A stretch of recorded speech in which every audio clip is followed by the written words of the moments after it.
Hi there, it's Peter Whittle here from the New Culture Forum.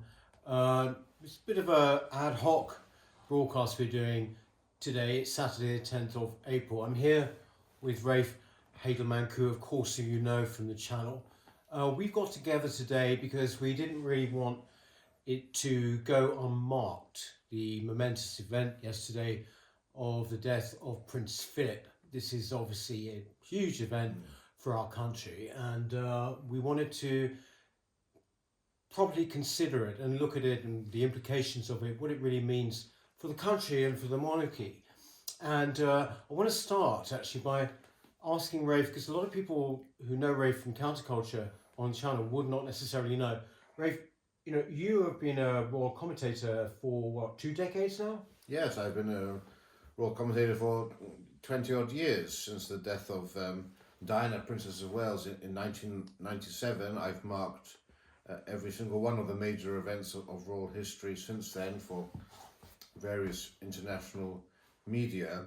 And it's important that we actually put the death of the Duke of Edinburgh into context within that, because this is, make no mistake, an extremely important event, not only in terms of the royal family and British history, but in terms of our culture.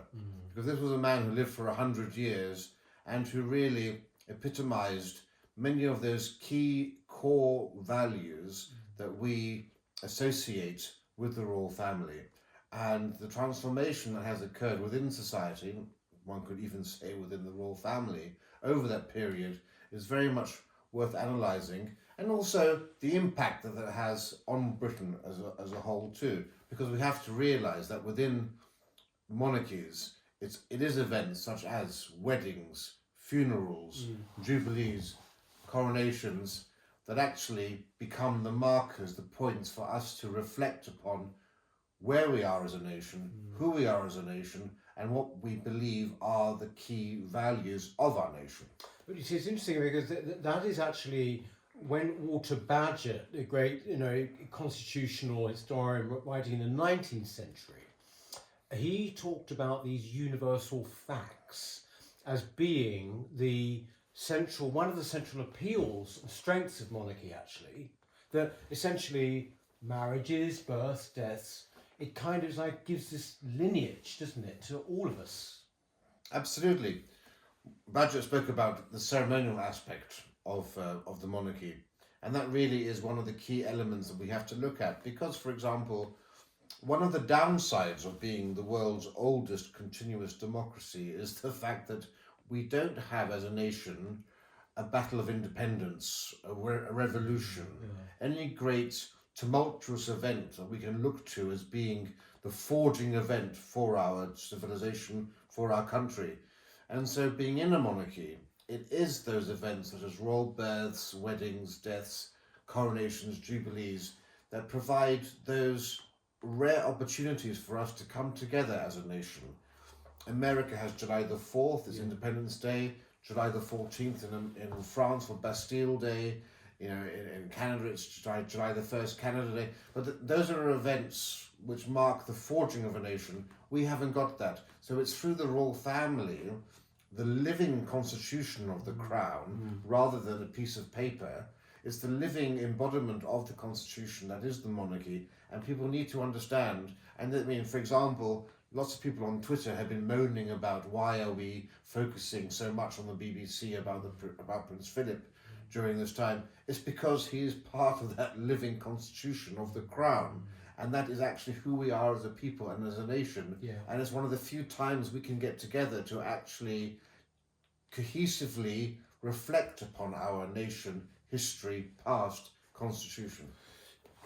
You mentioned Twitter there. Thank goodness, has been said many times, Twitter is not Britain. But what has been your impression of the way that the death has been handled by the BBC? Because I don't know if you might remember, but when the Queen Mother died, there were quite a lot of criticisms that it was very slapdash, that it was too informal. It doesn't appear to have been that way this time, does it? Well, I know that many of our viewers are critics of the BBC, but I have to say there's been a marked difference between how they responded to the Queen Mother's death and how they responded to the Duke of Edinburgh's death. And yes, people will famously remember how Peter Sissons, a wonderfully decent reporter and broadcaster, wore a maroon tie rather than a black tie. Contrast that, for example, to what we've seen today and then in the last 24 hours with black attire everywhere. But there was also this very destructive attitude in 2002 when the Queen Mother died, that the nation was over monarchy.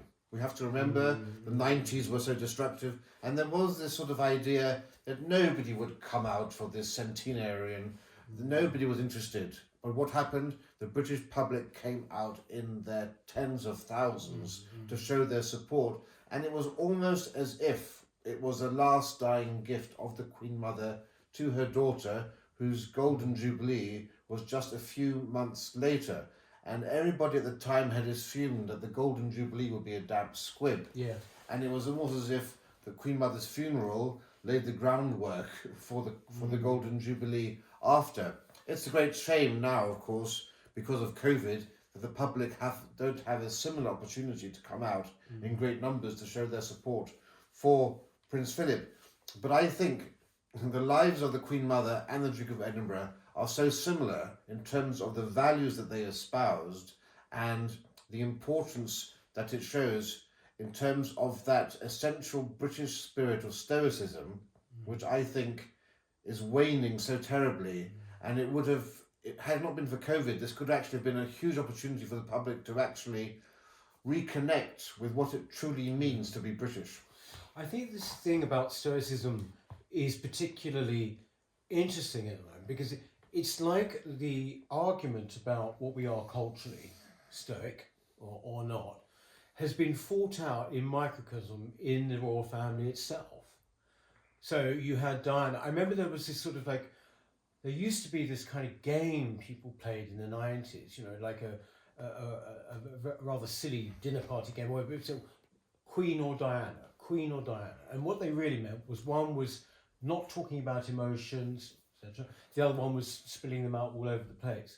And so in a way, the royal family have been a kind of playhouse for this cultural battle, haven't they? You're quite right, absolutely.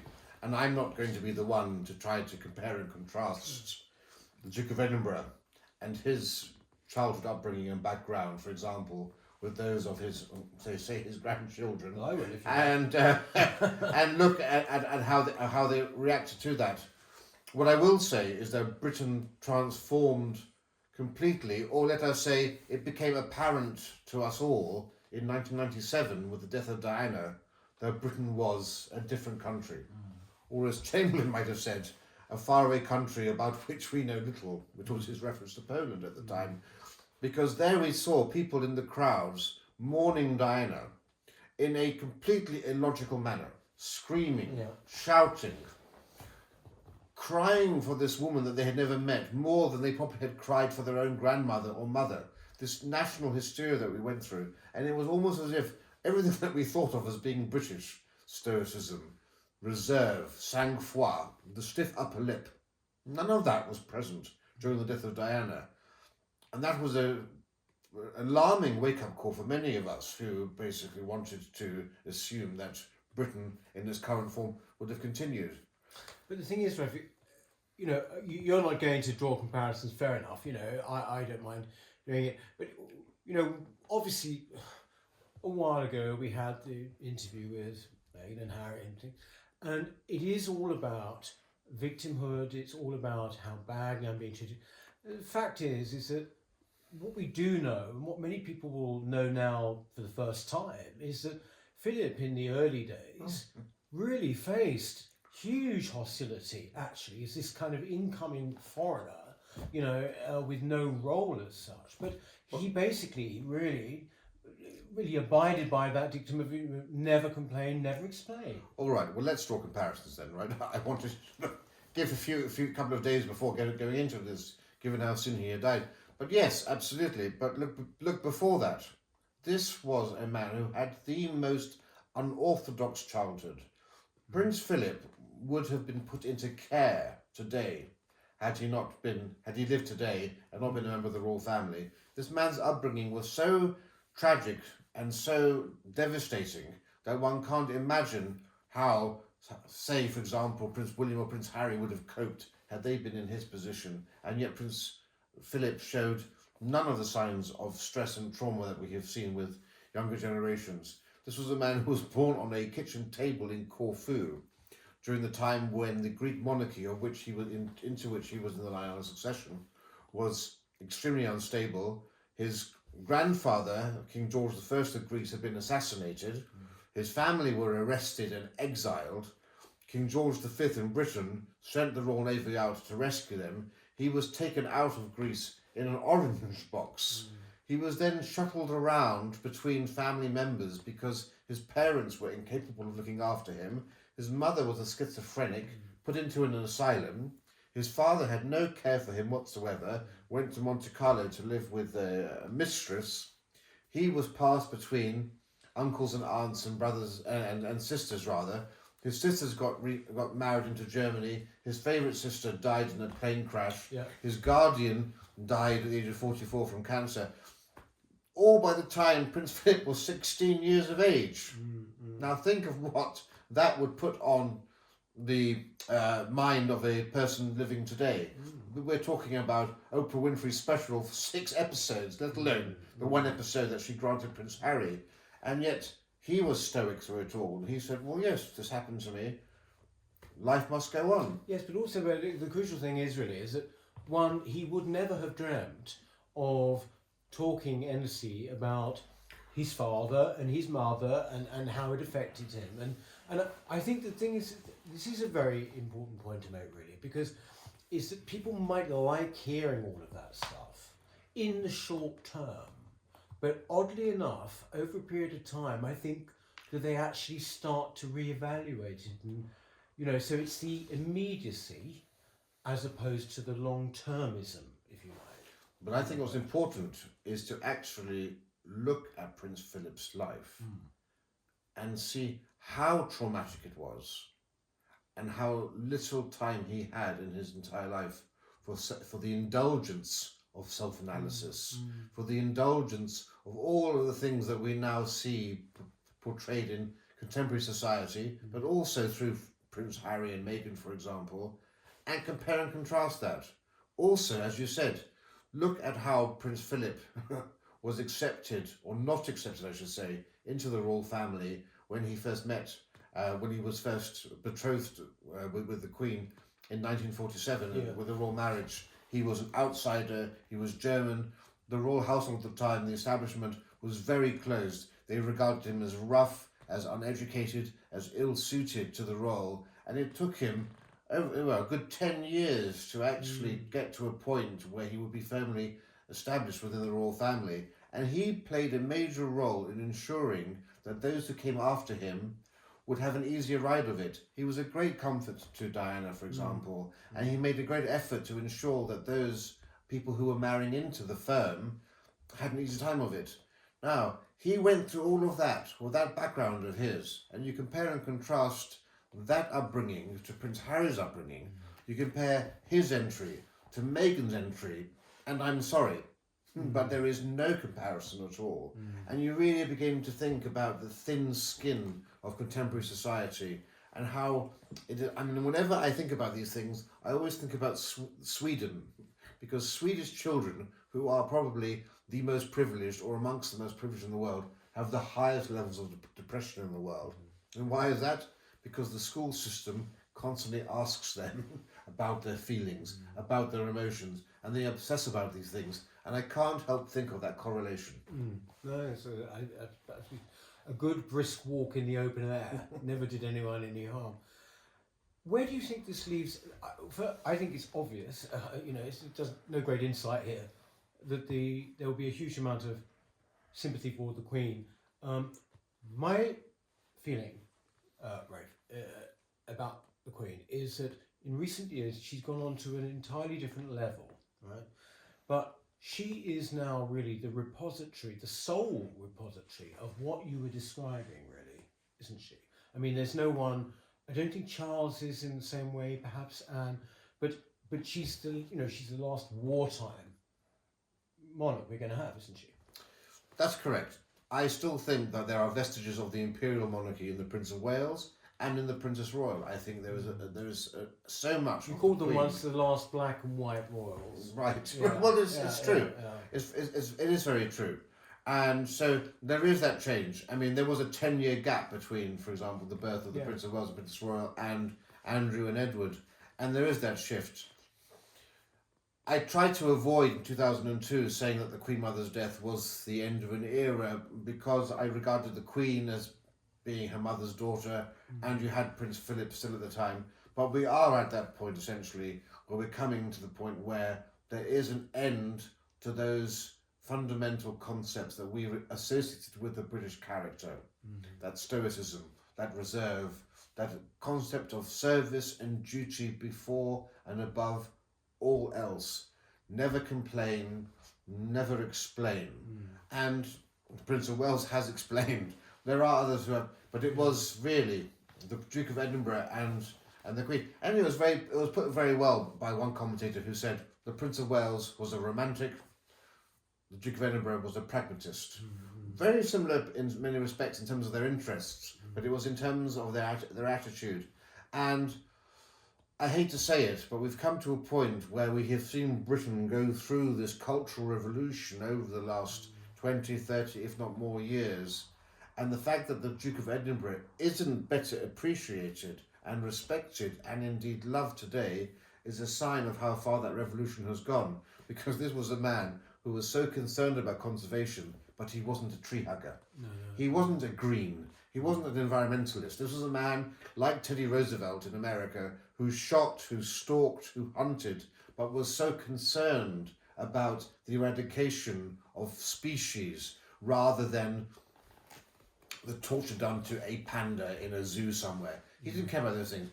He wouldn't care about tearing up trees at Windsor Castle, but he was very concerned about forestation and deforestation.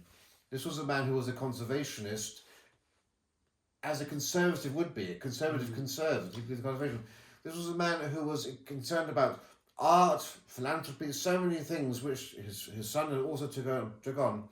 None of that holds any sway today because the ignorant masses that I see complaining about the Duke of Edinburgh focus on things such as the alleged gaffes that he's made. I don't know, I wouldn't call it the ignorant mass. I think the mass of people do appreciate. I think on Twitter, I meant. Yeah, Twitter. Let's be quite clear about that.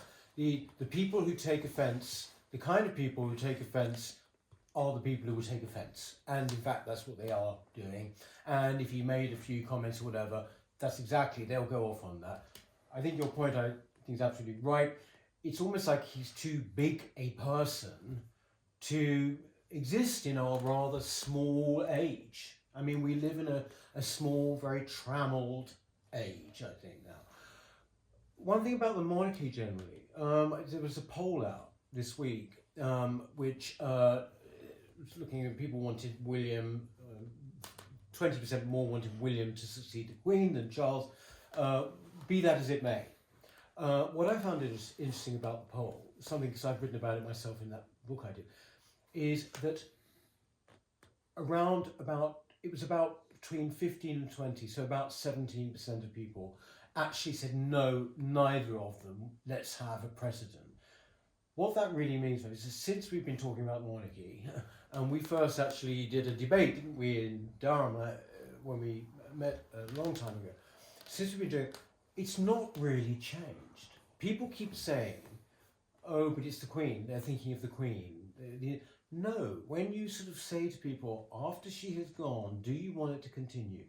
Republicanism stays around about that figure. Ipsos Mori, one of our most trusted polling organisations, has asked this question for well nigh 30 years. Oh, 50, I think, yeah. If not more. Yeah. But the question hasn't changed for the last good 20, 30 years. And there has never been a more stable question, I would say, in Britain than support for the monarchy, which has barely wavered, even during the 90s, when the monarchy was at its lowest ebb. In 92, during the Annus Horribilis and the destruction of Windsor Castle, and 97 with the death of Diana, even then there wasn't a noticeable dip for this. So yes, it may well be that the monarchy will endure and survive. I think, though, it'll be a different monarchy, right? It's a different country, isn't it? I Well- wonder what he would have made of all the mask stuff, right? I wonder what he would have made of, people walking on the streets, like on the way here, coming home today, people walking about with masks. We're actually in the open air where they don't need to. I just often wonder what he would have thought of that. I mean, you don't need to speculate, but I can't imagine he'd have had that much.